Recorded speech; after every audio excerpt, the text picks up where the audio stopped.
The 3rd of February, 1947, Hamburg, Germany. The former staff of Ravensbrück, the largest concentration camp for women in Nazi Germany, hears their sentences read. After almost 2 months of gruesome testimonies, the world finally learns the truth about the inhumane mistreatment and torture conducted by the camp's male and female personnel during its 6-year existence. Out of 16 defendants, 11 are sentenced to death by hanging. One of them is Greta Bösel. Greta Bösel was born as Greta Müller on the 9th of May 1908 in Wuppertal-Elberfeld, then part of the German Empire. She was trained as a nurse and later got married. Greta Bösel was only 24 years old when on the 30th of January 1933, Adolf Hitler was appointed Chancellor of Germany by the German President Paul von Hindenburg. It was Germany's economic collapse during the Great Depression, beginning in 1929, that most contributed to the Nazi Party's success. The crisis resulted in widespread unemployment and poverty, and led to an increase in crime. The resulting anger and fear left the Germans vulnerable to arguments from both the extreme right and left. One such German was Greta Bösel. After Adolf Hitler seized power, Nazi propaganda became inescapable in Germany. Josef Goebbels, head of the new propaganda ministry, created a cult of personality that glorified Hitler as Germany's infallible savior. Nazi propaganda dominated the press, film, radio, and public spaces. Portraits or statues of Hitler appeared everywhere, and every city and town renamed a street or public space to honor him. In public, ordinary Germans were expected to praise Hitler and give the so-called German greeting, Heil Hitler. Propaganda permeated school curricula as well, and children learned odes praising Hitler's leadership in public schools. The first concentration camp, Dachau, was established in March 1933, less than 2 months after Hitler became the Chancellor. In the years between 1933 and 1939, the Nazi regime had brought radical and daunting social, economic, and communal change to the German Jewish community. 6 years of Nazi-sponsored legislation had marginalized and disenfranchised Germany's Jewish citizenry and had expelled Jews from their professions and from commercial life. Following the Kristallnacht, which was a series of coordinated violent riots against the Jews throughout Nazi Germany and recently incorporated territories, which occurred on the 9th and 10th of November 1938, thousands of Jews remained interned in concentration camps, and by early 1939, only about 16% of the Jewish breadwinners had steady employment of any kind. While in January 1933, some 522,000 Jews by religious definition lived in Germany, approximately 304,000 of them emigrated during the first 6 years of the Nazi dictatorship. World War II started on the 1st of September 1939 when Nazi Germany invaded Poland. The same year, Greta Bösel joined the Nazi Party, and in 1940 she took a job with the Continental AG company in Hanover. In August 1944, her employer sent her to Ravensbrück concentration camp to train her as a supervisor. Ravensbrück, opened in May 1939, was the only major women's camp established by the Nazis. Ravensbrück camp was staffed both by SS men, who served as guards and administrators, and by 150 women who served as supervisors.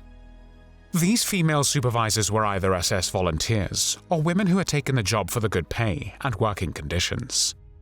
Ravensbrück also housed a training camp for female SS guards who were taught by Dorothea Binz, the sadistically cruel German Nazi officer and supervisor, who instructed her trainees on how to handle the prisoners that they were going to supervise. These prisoners would have to work until they died, and the task of their supervisors was to get the maximum amount of work out of them whilst they were still alive.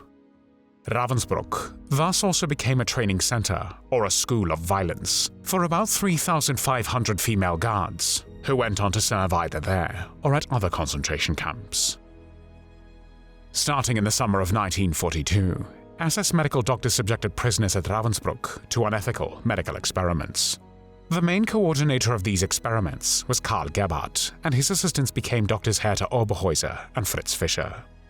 They often used a hammer to break the legs of the female prisoners, then infected open wounds with aggressive bacteria, and monitored the healing with and without various chemical substances such as sulfonamide, which was an early antibiotic to prevent infections.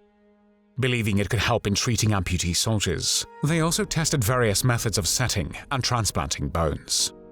Such experiments included amputations and were often performed without any anesthesia. The SS selected nearly 80 women, mostly Polish, for these experiments. Many of the women died as a result, and those who survived often suffered permanent physical damage. SS doctors also carried out sterilization experiments on women and children, many of them Roma and Sinti people, to develop an efficient method of sterilization. They were also involved in forced abortions of women who were already 7 or 8 months pregnant.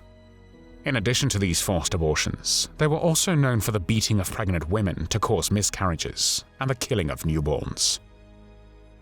By November 1944, Greta Bösel had risen to the post of work input overseer, which meant that she was among those who decided which prisoners were too weak to work and should be immediately sent to the gas chamber. Those women who were sick, no longer efficient, or over 52 years old would be sent to the Uckermark concentration camp to die or be killed. For her, a prisoner who could not work deserved to die. Once she told another SS guard, "If they cannot work, let them rot." Later, she was promoted to report overseer. In this capacity, she had to organize daily roll calls of all the prisoners, assemble the work detachments, and was responsible for general discipline, which she kept by brutally punishing the inmates. According to Bösel's post-war testimony, prisoners were punished for stealing food, lying, and avoiding work. By early 1945, she got infected with typhus and was unable to work until mid-March 1945. As the Russian army closed in on Ravensbrück concentration camp, she and her husband, together with other senior staff, fled west towards the advancing British and US troops, and she was arrested in April 1945. In total, some 132,000 women from all over Europe passed through the Ravensbrück concentration camp, including Poles, Russians, Jews, Gypsies, and others. Of that number, over 92,000 women perished. When the camp was liberated by the Red Army on the 30th of April 1945, there were about 3,500 sick women, men, and children in the camp. After the end of the war, justice finally caught up with Greta Bösel when she was tried at the first Ravensbrück trial, which began on the 5th of December 1946. Together with 15 other defendants, she was accused of joint responsibility for and participation in the crimes committed at Ravensbrück. During her trial, she made contradictory statements about her role in selecting prisoners for the gas chamber. Bösel's lawyer, who also defended another Nazi guard, Dorothea Binz, submitted a petition for clemency on behalf of his client. He argued that Greta Bösel had only come to Ravensbrück as a result of a forced commitment, and she had only been assigned there to a limited task for 3 months. However, various witnesses testified against Bösel, and in the end, her lies did not help her escape justice. On the 3rd of February 1947, the British military tribunal found Greta Bösel guilty of the maltreatment of camp inmates, murder, and taking part in the selections for gassing, and sentenced her to death by hanging. Bösel was 38 years old when she was hanged by Albert Pierrepoint at 9:55 a.m. on Friday, the 2nd of May 1947. There were no tears shed for Greta Bösel.